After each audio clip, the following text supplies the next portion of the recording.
Bom, então, o que eu trouxe aqui um pouquinho para falar era também sobre. Opa, deixa eu voltar isso aqui.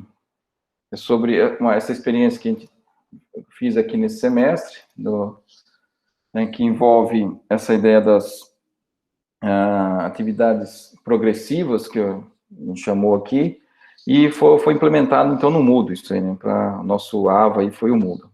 Então, essa história começou, na verdade, o ano passado, nesse mesmo workshop que a gente está tendo agora, foi em dezembro de 2019, e na época a gente convidou o Rickson. O professor Rickson é lá do FGW, acho que atualmente ele deve estar como coordenador de graduação, ele estava na época, agora acho que ele deve estar também.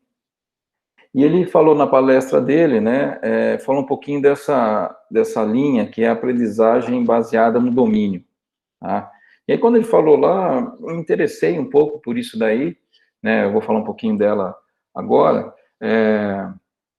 e ele colocou justamente essa ideia, né, da aprendizagem baseada no domínio. Então, basicamente, né, o que ele comentou foi isso daqui, né? O nosso modelo atual, né, que a gente segue, por exemplo, aqui mesmo na Unicamp, a gente tem isso daí, né? A gente tem as nossas 15 semanas aqui no semestre, e nesse intervalo de tempo a gente vai passando o conteúdo, fazendo as atividades. Então, o que a gente tem, né, ou que o aluno tem para fazer as coisas é um tempo fixo, 15 semanas ali, esse módulo aí, e aí o que a gente percebe, né, durante o oferecimento das disciplinas, a gente vê isso daí, né, um aprendizado variável. Um aluno aprende muito, outro muito pouco, né, então tem a distribuição lá das notas, então, para esse tempo fixo, o que é variável aqui é o aprendizado. Um conseguiu chegar no que a gente gostaria que chegasse, outro atingiu e foi além, então tem essa variedade do aprendizado. Né?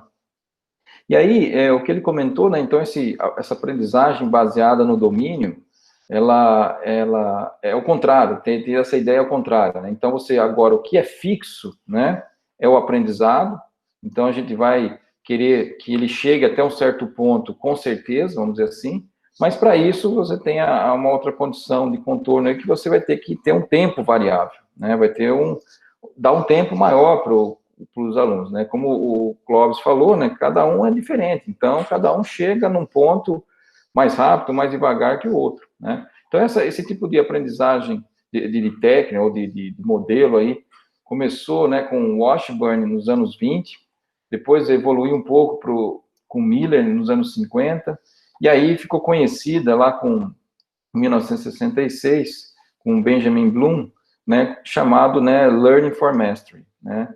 E depois, né, isso daí foi um pouco, continuou ainda essa discussão com Keller, né, já nos anos 70, 80, que ficou conhecido um pouco aí como um sistema de instrução personalizado, né? E aí, mais recentemente, isso aí ficou mais evidente com, né, o próprio modelo aí, né, do Khan, né, do Khan Academy aí, esses anos aqui, tá?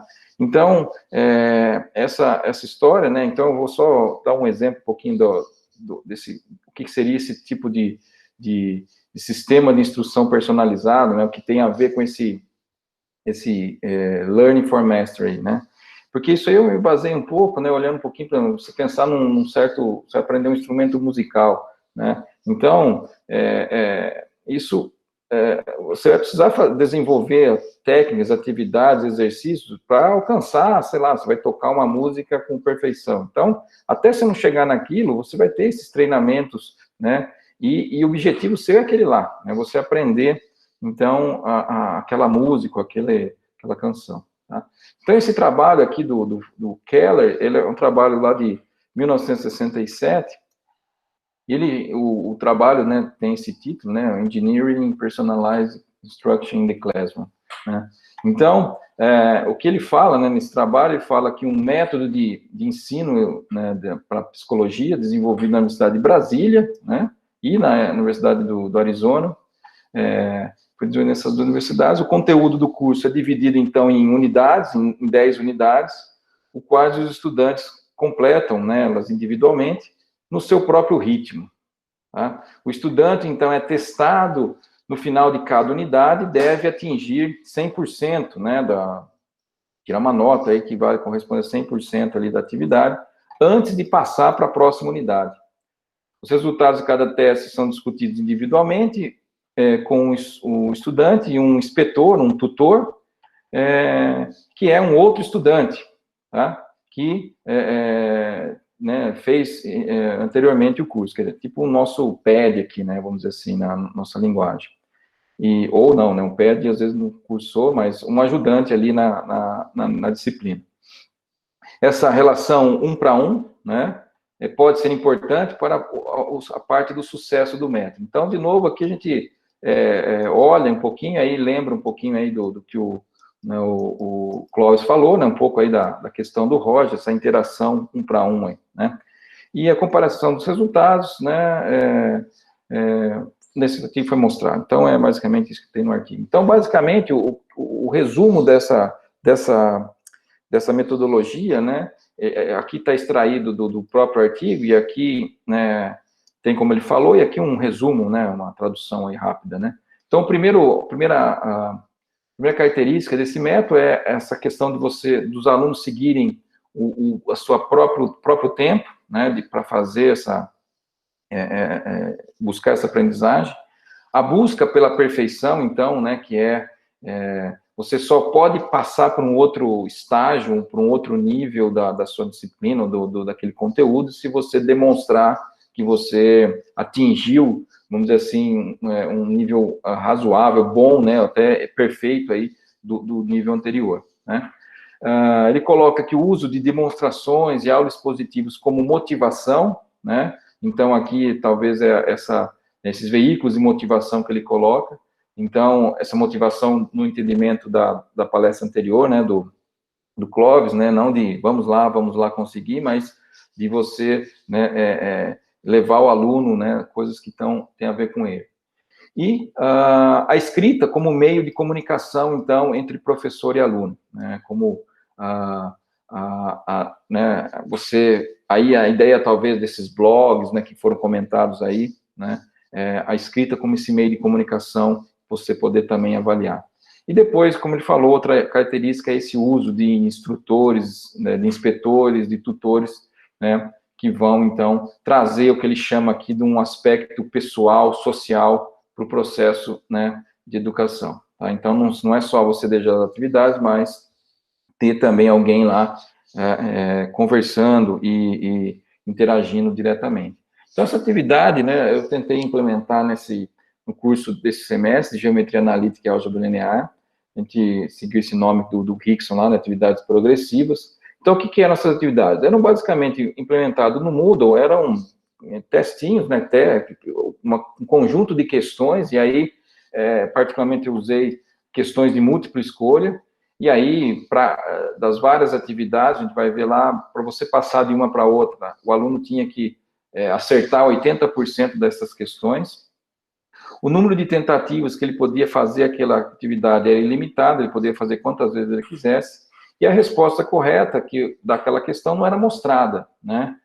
O que era indicado era, você errou, ou você acertou, aí tudo bem, acertou, ele sabe qual que é correto, mas se ele errou, ele teria que fazer de novo, né, a questão lá, e aí não era basta voltar lá e saber qual que era certo, ele tinha que colocar, né? Então, é isso que eram as características dessas atividades. Não era uma quantidade grande de questões, eram pequenas, porque não tinha um banco de questões tão grande no momento. Então, essa era a cara que fica lá no Moodle das atividades. Então, nesse semestre foram 14, né, atividades. Então, eu dividi mais ou menos por temas, né, que foram abordados, e mais ou menos os temas da ordem que foram dados aí ao longo, na ordem sequencial, né, que foi dado no semestre. Então, você vê o detalhe aqui, né, o que aparece. Então, por exemplo, a primeira atividade não tem nenhum pré-requisito, vamos dizer assim, né, ele faz. Agora, a segunda, qual que é a ideia? A segunda, como tem uma relação, né, por exemplo, alguma relação entre as atividades aqui, o que a gente exige, né, era que essa atividade 2 aqui só era possível se a 1, né, ele conseguiu passar numa pontuação lá, né. Tem atividades, obviamente, não tem uma ligação direta, né, como essa e essa, por exemplo, mas, mesmo assim, ela exigia que se tivesse um certo nível de aprendizado bom aqui também, para poder passar para a terceira. E assim foi, né, as atividades todas, tá? Como que é feito esse negócio de deixar restrito aqui? Basicamente, depois que você configura o seu questionário lá no seu quiz, lá no Moodle, daquelas várias possíveis configurações que tem lá na página de configurações, existe uma que se chama configurações comuns de módulos, tá? Não, desculpa, restringir acesso. Essa aqui é só para mostrar onde estava.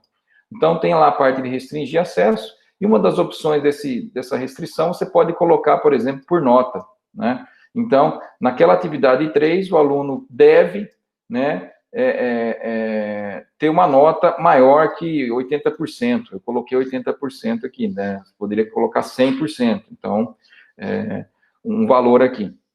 Então, isso aí com essa restrição, fica nesse formato. Aí você seleciona qual atividade que ele precisa passar primeiro para ele fazer a segunda. Que nem essa terceira aqui, ele precisa ter passado na segunda, né?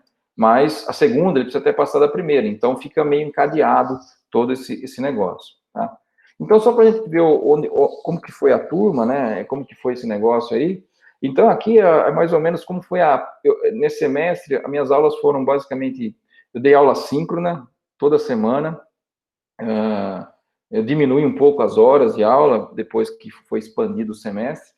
Então, aqui eu acompanhei, né, a presença dos alunos ao longo do semestre. Então, no começo, lá no dia 20 de março, tinha lá, né, a turma tinha 90 alunos, então quase eram 60% aqui dos alunos que estavam, mas você vê que tinha uma certa diminuição da presença, né? O pessoal foi cansando e foi mantendo, na verdade, um grupo fiel à turma aí, né? Que talvez tá bom, então uns 30 alunos aqui, a turminha lá que acompanhou fielmente a disciplina, tá?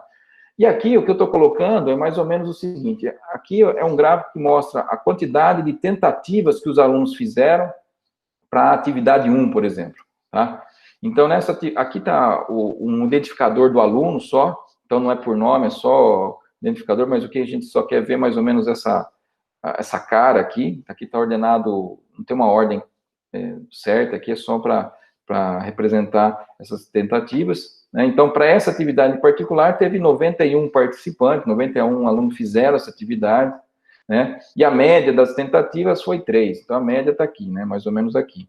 É lógico, então isso que eu queria mostrar é isso. Tem alunos que vão lá e faz uma tentativa e já atinge lá o nível, tá?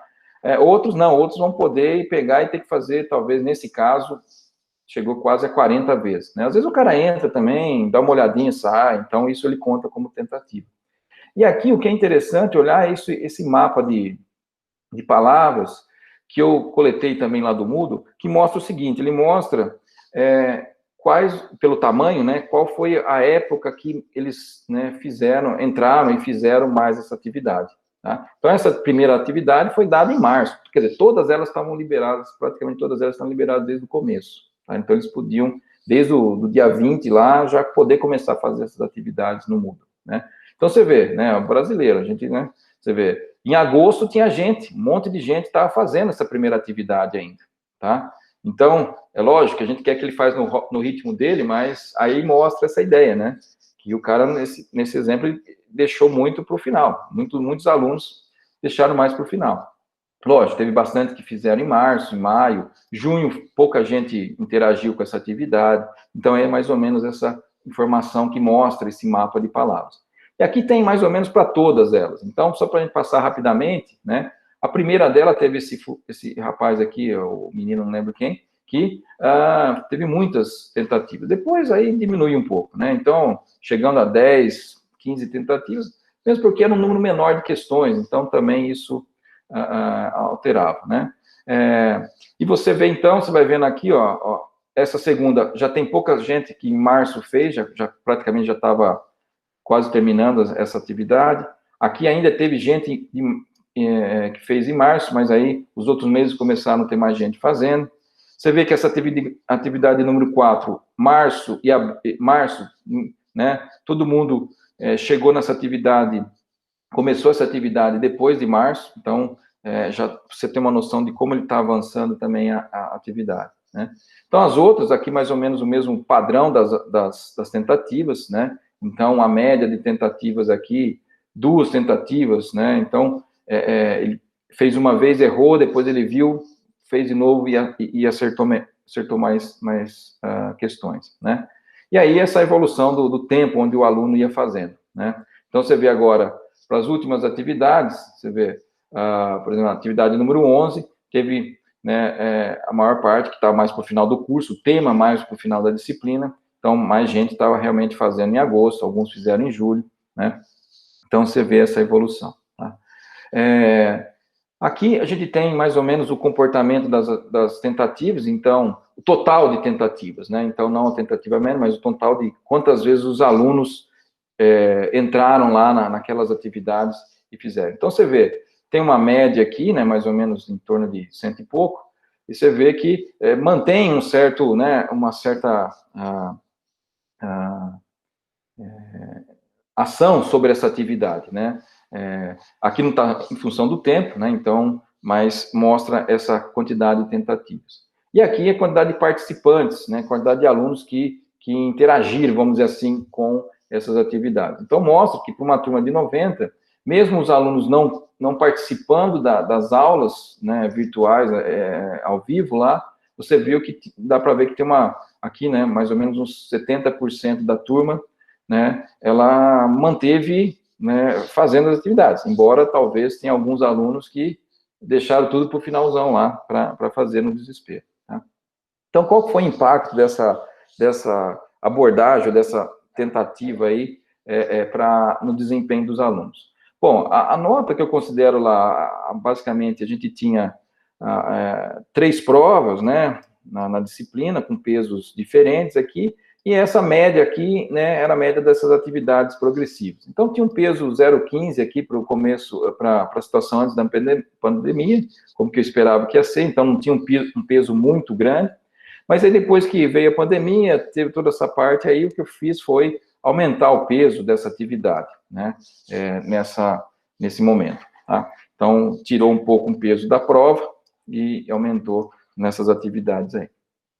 E aqui tem as notas, né, uma distribuição das notas das 3 provas, né, então aqui eu só tentei traçar uma curva gaussiana, então você vê que a maior parte não segue mesmo essa curva aí, mas a distribuição das notas, então a P1 foi uma prova ao vivo de 2 horas no Moodle, né, online lá com os alunos, a P2 e a P3 já foram provas que eu deixei sexta, sábado e domingo para eles fazerem, né, porque teve alunos que tinham problema de internet na hora da prova, P1 lá, então foi essa mudança, então tem esse comportamento diferente da P2 e da P3, né, então eles tiveram mais tempo para realizar a prova.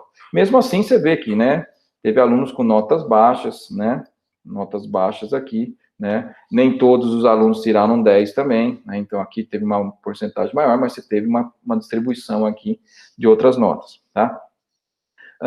Então, a ideia para ver o impacto, o que eu fiz? Fiz um gráfico meio simples, né? Eu coloquei aqui a nota, por exemplo, a gente vai ver a nota da P1, da P2, P3, etc.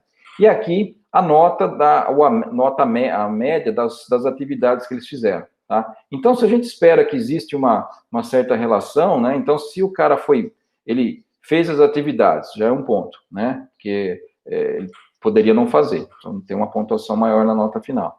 Então, se ele teve boas notas nessa atividade progressiva aqui, tá? O que a gente espera é que, se isso aí teve um efeito, ele também teria uma boa nota, né, nas provas, né? Isso aí deu um impacto positivo nas provas para ele. Da mesma maneira que, se tem aluno que não quis fazer, ou fez nas coxas e não usou esse recurso, né, das atividades progressivas, pode ser que isso aí leve, então, a umas notas mais baixas, vai estar um bloco aqui nessa região das notas das provas, tá? Então, aqui está os dados aí, por exemplo, para a nota da P1. A P1 foi aquela ao vivo, 2 horas, tradicional, só que como se fosse no modo remoto, né? Então, você vê que existe uma certa aglomeração aqui, né? Então, quem teve notas, quem fez as notas progressivas, teve uma média boa das notas progressivas, que se dedicou e passou nessas coisas, né? Teve umas notas boas aqui, né? Acima, por exemplo, sei lá, maior que 5 aqui foi bem, tá? E aqui teve um grupo que notas baixas aqui das atividades progressivas, conseguiu mesmo assim ir bem, né? Ter umas notas boas aqui, tá? Eu atribuo isso daí, eu não fiz uma análise muito detalhada, mas eu atribuo que a minha turma, ela tem uma turma, metade dela era calouro e outra metade era veterano que fez 2, 3 vezes a disciplina. Então, eles sabiam, né, até as questões, às vezes, que eu dava, sei lá. Tinha gente que, o aluno lá que fez, era a terceira vez que estava fazendo comigo, né? Então, acho que ele gostava das minhas, então ele quis fazer várias vezes lá. Mas essa vez ele passou, essa vez ele passou esse. Então, aqui a P2, né? Então, você vê o padrão segue mais ou menos. Então, aqui tem um bloco de gente que foi bem nas progressivas, né? Atingiu as progressivas e foi bem nas provas. Aquele grupinho que, né? Que já não precisava fazer progressivo, que já sabia um pouco o conteúdo, ou alguma outra forma não correta de fazer as provas, né? Cola, sei lá, consulta, né? E aqui já começou a ter pessoas que tiraram 0 na prova, mas aí já começaram, eu coloquei as notas daqueles alunos que desistiram, começaram já a sair da disciplina, tá? Então, aqui a P3 seguindo o mesmo padrão também. Então, você tem um bloco aqui, né, essa distribuição dos, talvez, veteranos, alunos que desistiram aqui, tá? Tiveram notas ruins, tá? Bom, e aí, aqui a nota final, né, da nota parcial lá que eu chamei, né, que é a combinação da P1, P2 e P3, tá? E das atividades progressivas. Então, aqui fica bem mais claro essa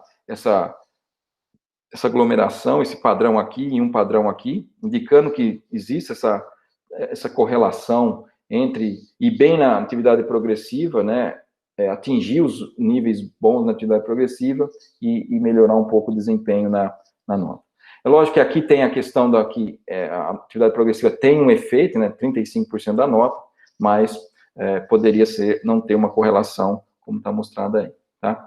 Então, na conclusão aqui, né, essas atividades progressivas, elas permitem incluir, vamos dizer assim, esse Mastering Learning, né, dentro do modelo atual, dentro do modelo que o tempo é fixo, mas o aprendizado é variável. Então, a gente pode incluir, da mesma forma que incluir os ingredientes lá da aprendizagem centrada na pessoa, né, no aluno, a gente pode incluir ingredientes dentro da nossa disciplina, a gente também pode incluir dessa maneira. A gente não muda totalmente as avaliações, mas pode incluir ingredientes ali, né. Aproveitam as facilidades do Moodle, né, que é você montar e restringir, né, a execução de uma atividade só depois que foi bem na anterior, né. Feedback imediato, então ele já vê que errou a questão, né, e já sabe que tem que fazer de novo, etc. Né, a questão do banco de questões. É fácil de implementar no Moodle, né, você vai lá, acertou aquele negocinho, já está feito. E, aparentemente, eu coloquei aparentemente aqui, ajudam no desempenho, porque, né, tem todos os fatores ali da prova em casa, etc., né? Então, a ideia seria repetir isso aqui no pós-pandemia, para ver se isso aí, se acontece a mesma coisa, tá? Os próximos passos seria justamente ampliar esse banco de questões, para aumentar, melhorar um pouco a qualidade das questões também, talvez não só questões muito de fixação, mas talvez uma questão um pouco mais elaborada. A diversidade, né, das questões, embora o Moodle permita fazer várias questões aleatórias, né, aí, então isso foi feito também. E a quantidade, né, do banco de questões. E uma coisa que não foi muito, né, não deu muito tempo, foi imediatamente para cada questão você colocar um certo feedback específico, né? Então, o aluno errou, você já dá uma dica, você vê a questão que ele colocou lá e já sugerir, né, um feedback rápido. Então, aí, talvez para os próximos semestres, a ajuda do PED nesse processo, né? E aí eu vou tentar também aplicar numa disciplina que não é puramente teórica, mas uma disciplina que envolve o laboratório de física, que eu vou aplicar nesse semestre, que vai seguir a mesma coisa. Justamente para laboratório de física, que tem uma parte de análise de teoria de erros, um pouco de estatística, então essa parte dá para a gente, vou tentar colocar como essas atividades, fazer com que o aluno, né, tenha essa escalada sobre as atividades, aumentando possivelmente o grau de dificuldade, né, para ver se aumenta um pouquinho esse aprendizado, tá? E por fim, então, eu sempre deixo, essa aqui é a tradição das minhas apresentações no workshop, eu sempre deixo esse slide, né, uma citação do Sófocles, né, o céu não ajuda quem não quer se mexer, né? Então, talvez volta aí centrado na pessoa, um dos pontos, né, a gente dá os recursos, né, a gente tenta facilitar, mas se também o aluno não quiser se mexer, o céu não ajuda, não, tá? Bom, então, pessoal, acho que era essa a minha apresentação, e só. Então, acho que se alguém quiser algum comentário, uma discussão, pode abrir o microfone aí, tá? Diego, tinha algumas atividades que tinha, às vezes, 5 questões, não chegaram a 10, tá? Não chegaram a 10, variava um pouquinho, né? Mas, assim, cada aluno tinha uma atividade praticamente diferente, né? Eram questões parecidas, mas no Moodle você consegue, né, fazer aquele esquema de gerar questões aleatórias lá a partir de um banco.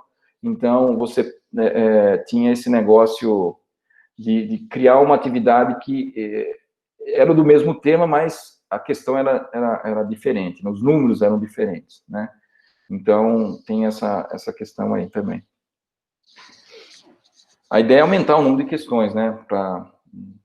É justamente fazer o cara exercitar mesmo, em alguns pontos, em alguns tópicos, que era de forçar ele a fazer isso daí. Ô, Vitor, é a Luby. Você teve algum feedback dos alunos? Eles falaram alguma coisa? Então, eu fiz uma enquete no meio do semestre, eu lembro que eu tinha perguntado alguma coisa disso, mas acho que não foi nessa enquete. Mas alguns alunos me mandaram os e-mails, assim, né, meio sem ser... eu perguntei de uma outra coisa, mas aí eles responderam sobre essa... Eles gostaram, assim, alguns falaram que fizeram um pouco desse negócio de ajudar a estudar, né, que deu isso aí. E também, obviamente, né, como tem um peso na nota, isso contribuiu bastante para a avaliação, para a nota final, né, então... Mas eu acho que, assim, eu não fiz uma enquete muito precisa sobre isso, né, mas eu acho que pode, isso aí acho que ajudou um pouco eles, né? Então, assim, porque senão você fica, tem que fazer essa lista de exercícios. Tá, mas você faz a lista ou entrega em PDF, desse jeito você consegue, né, eu não acompanhei muito, mas foi só no final do semestre, isso foi um problema, mas você consegue, né, vendo como eles estão fazendo, né, se você quiser ir lá no Moodle, consegue fazer isso, ou um pad, por exemplo, mais de perto, né? E as questões já você formata, né? Porque às vezes você pega uma lista de livro que não está muito dentro do contexto da sua aula, né? Então você pode já meio que direcionar isso, né? Então acho que tem isso. Diego, deixa eu ver aqui. Para melhorar a questão de não deixar o para final, poderia restringir. Também, boa. Isso também é boa. Essa é uma boa ideia. Você colocar, ó, isso que você tem que fazer, mas tem umas 3 semanas. Tem o tempo deles, mas, né, não é. Mas, exatamente, você pode colocar um tempo limite que ajuda, porque isso aí, o problema é isso, o cara ficou no desespero, né? Ficou no desespero, aí no final lá quis fazer todas. Pode ser que ele tenha feito, né? E tirado 10 nas atividades. Tá no jogo, né? A regra do jogo que valeu, né? Vamos ver como vai ser nas próximas agora. Bom, pessoal, então acho que todo mundo está meio cansado. Vamos parar por aqui a apresentação, a minha fala. E agora, o Leonardo tem mais um comentário. Em contrapartida, se tiver tudo, inclusive as provas, por determinadas... exatamente. Exatamente. O cara pode... as provas a gente coloca mês passados para ter esse negócio, mas o cara estudar e poder fazer tudo numa semana, né? O tempo dele foi uma semana, poder terminar e ter aquela nota garantida em uma semana.